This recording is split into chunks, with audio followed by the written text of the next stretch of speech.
Disney's Treasure Island earns a low accuracy score from a pirate history expert.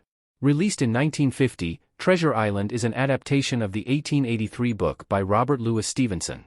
The film, which was directed by Byron Haskin, chronicles the adventures of Jim Hawkins, Bobby Driscoll, and Captain Long John Silver, Robert Newton, as they quest after buried treasure. Treasure Island was a successful first foray into pirate-themed entertainment for Disney, but not nearly as successful as their later Pirates of the Caribbean movies. In a recent video for Insider, pirate historian Rebecca Simon analyzes scenes from Treasure Island, revealing that the film is partly to blame for perpetuating some key pirate stereotypes. Simon takes issue with the film's depiction of what is now typically considered a pirate accent, as well as its handling of buried treasure, which wasn't actually a very common phenomenon at all. Read selections of her analyses below, as well as her score for the film out of 10. Treasure Island's place in Disney history explained.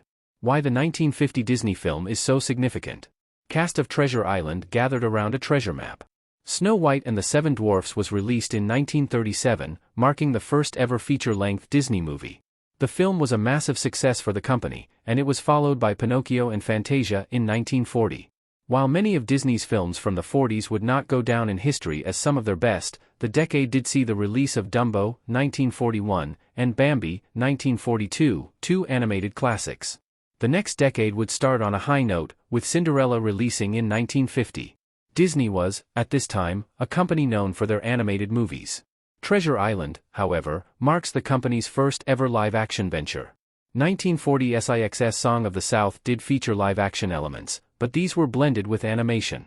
Treasure Island earned mostly positive reviews from critics and was also a box office success, and it paved the way for other live-action movies like 1952's The Story of Robin Hood, 1953's The Sword and the Rose, and The Living Desert in 1953, a documentary.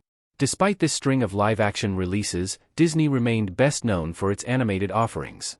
Around the time of the release of Treasure Island, for example, the company put out hits like Alice in Wonderland, 1951, Peter Pan, 1953, Lady and the Tramp, 1955, and Sleeping Beauty in 1959.